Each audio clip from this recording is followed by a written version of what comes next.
Guys बचपन से हमें सिखाया गया है कि अजनबी डेंजरस होता है, अजनबियों से दूर रहना चाहिए, अजनबियों से बातें नहीं करना चाहिए।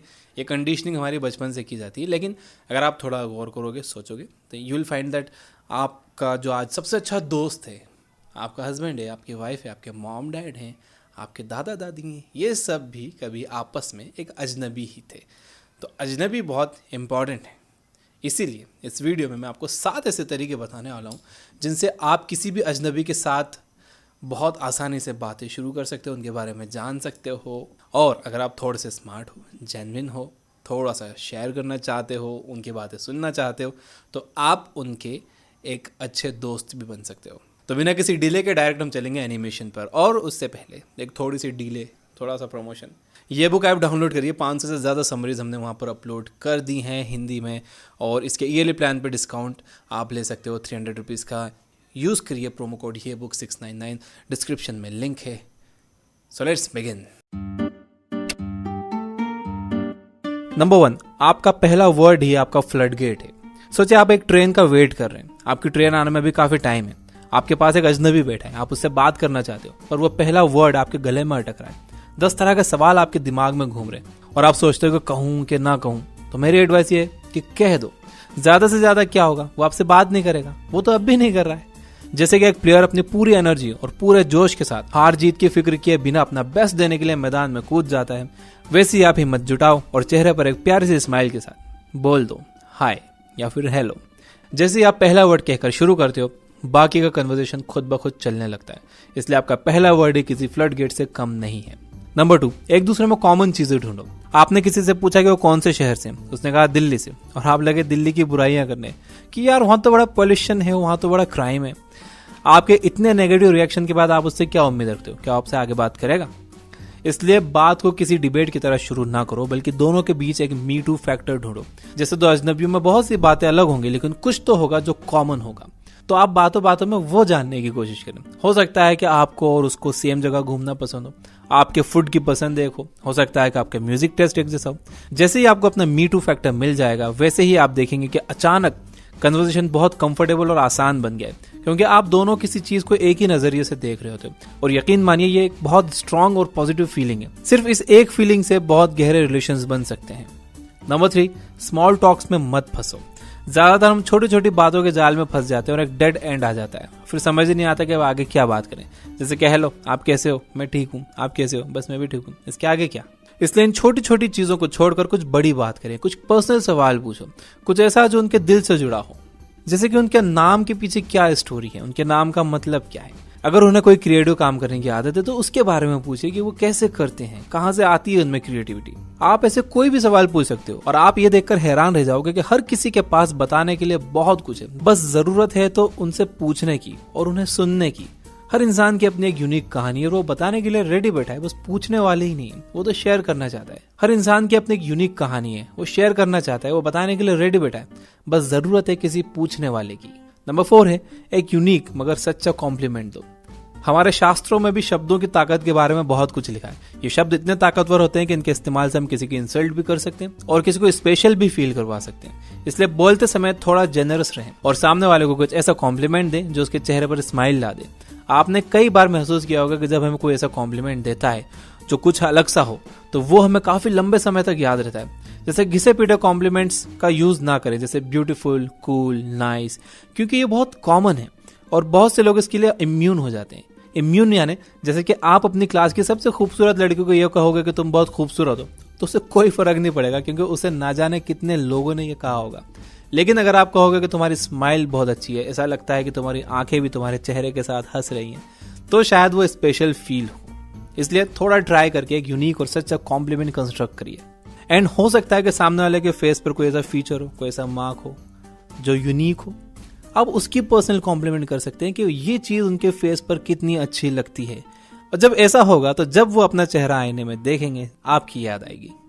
नंबर 5, सामने वाले की राय जानने की कोशिश करो। हम सब अपने आसपास की चीज के लिए कुछ ना कुछ राय बनाते हैं। सबसे इंटरेस्टिंग बात यह है कि हम सब चाहते हैं कि लोग हमारी राय पूछें और उसे सीरियसली लें। इसलिए अगर आप किसी से उसकी राय पूछते हो तो वो रिस्पेक्टेड फील करता है। राय पूछने का मतलब यह है कि आप दोनों तरफ से कन्वर्सेशन का रास्ता खोल रहे हो। अचानक आपको महसूस होगा कि अब तक जो अजनबी था उसे अब आपसे बात करने में इंटरेस्ट आ रहा है। यहाँ पर कई लोग बहुत बड़ी गलती कर देते हैं, वो ये कि वो बहुत ही टेक्निकल टॉपिक पर राय पूछने लग जाते हैं। जब आप अचानक किसी से शेयर मार्केट के ट्रेंड के बारे में पूछोगे तो उसे पता नहीं होगा, वो तो ऑकवर्ड फील करने लगेगा। उसे लगेगा कि जैसे आप उसका एग्जाम ले रहे हो, उसका इंटरव्यू ले रहे हो। इसलिए सामने वाले से आप कुछ इतने सिंपल सवाल पूछोगे, उसे जवाब देकर लगेगा उसने सिक्सर मारा है, यानी कि आपको लूज बॉल डालनी है ताकि वो उस पर 6 मार सके और उसे लगे कि यार मैंने कितना अच्छा जवाब दिया है। और ये सवाल आप सामने वाले के इंटरेस्ट देखकर ही उसी में से निकाल सकते हो, उसके इंटरेस्ट से अलग नहीं हटना है। आप उसके इंटरेस्ट से रिलेटेड सवाल पूछोगे तो उससे ये फील होने लग जाएगा कि आप उसमें इंटरेस्टेड हो, इसकी वजह से वो आप में इंटरेस्टेड हो जाएगा। और एक बात का हमेशा ध्यान रखिए कि वो अपनी राय दे रहा हो तो उसे ध्यान से सुनो, और हाँ, सिर्फ सुनने के लिए सुनो, उसे जवाब देने के लिए नहीं, क्योंकि दोनों में बहुत फर्क है। यहीं से हमारा अगला पॉइंट निकल कर आता है नंबर 6, कन्वर्सेशन के दौरान पूरी तरह से प्रेजेंट रहो। सोचो आप किसी से पूरे दिल से अपनी बात कह रहे हो और वो फोन में लगा हुआ है और टिक टिक कर रहा है और वो आपसे कह रहा है बोलो बोलो मैं सुन रहा हूँ, तो आपको कितना बुरा लगेगा।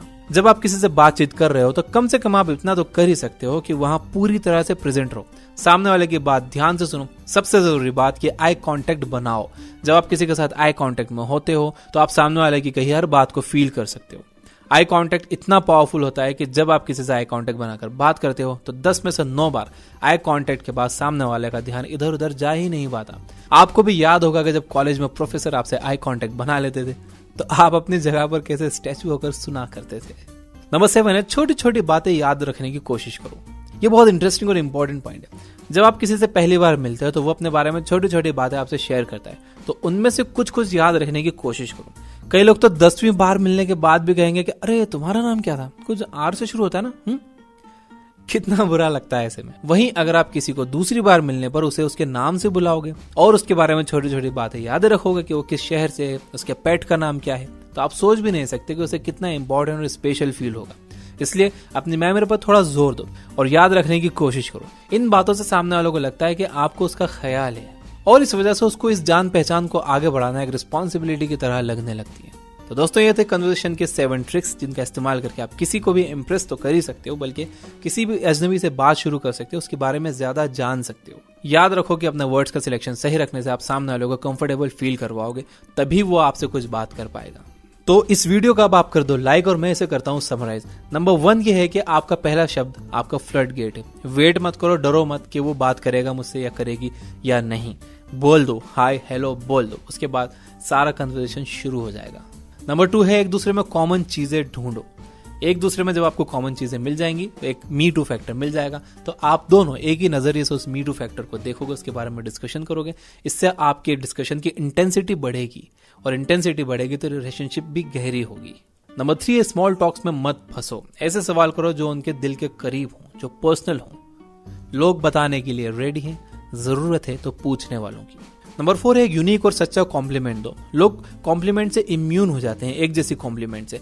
यानी कि अगर आप किसी बहुत सुंदर लड़की को कहोगे तुम बहुत सुंदर हो तो उसे कोई फर्क नहीं पड़ेगा, उससे कई लोग बोलते हैं। आपका कॉम्प्लीमेंट यूनिक होना चाहिए। नंबर 5 है सामने वाले की राय जानने की कोशिश करो। यहाँ बात यह है कि उससे आसान सवाल करो ताकि उसे लगे कि उसने बहुत अच्छा जवाब दिया है, राइट। नंबर 6 है बातचीत के दौरान पूरी तरह से प्रेजेंट रहो। अपने फोन में मत लगे रहो, इधर उधर ज्यादा मत देखो, सामने वाले को देखकर बात करो। और नंबर 7 है छोटी छोटी बातें याद रखने की कोशिश करो। यही बात डेल कार्नेगी ने अपनी book how to win friends and influence people में बताई है और ये बुक आपको जरूर पढ़नी चाहिए। और इसके अलावा कम्युनिकेशन स्किल्स से रिलेटेड सैकड़ों बुक्स की समरीज अगर आप पढ़ना चाहते हो, सुनना चाहते हो हिंदी में, तो यह बुक ऐप डाउनलोड करिए। वहां ना सिर्फ कम्युनिकेशन स्किल्स बल्कि inspiration, motivation, biographies, self help, business, इतनी तरह की बुक्स की सैकड़ों समरीज है। डिस्क्रिप्शन में लिंक है। ईयरली प्लान पर 300 रुपीज के डिस्काउंट के लिए आप कूपन कोड यूज कर सकते हो, ये बुक 699। और मेरे दोस्त AP दुबे की किताब पढ़िए सक्सेस एंड हैप्पीनेस। इसमें आपको जिंदगी के 10 सवालों के जवाब मिलेंगे, उसका लिंक भी डिस्क्रिप्शन में है। Finally, you guys are amazing. Keep reading, keep learning, keep growing. Thank you for watching.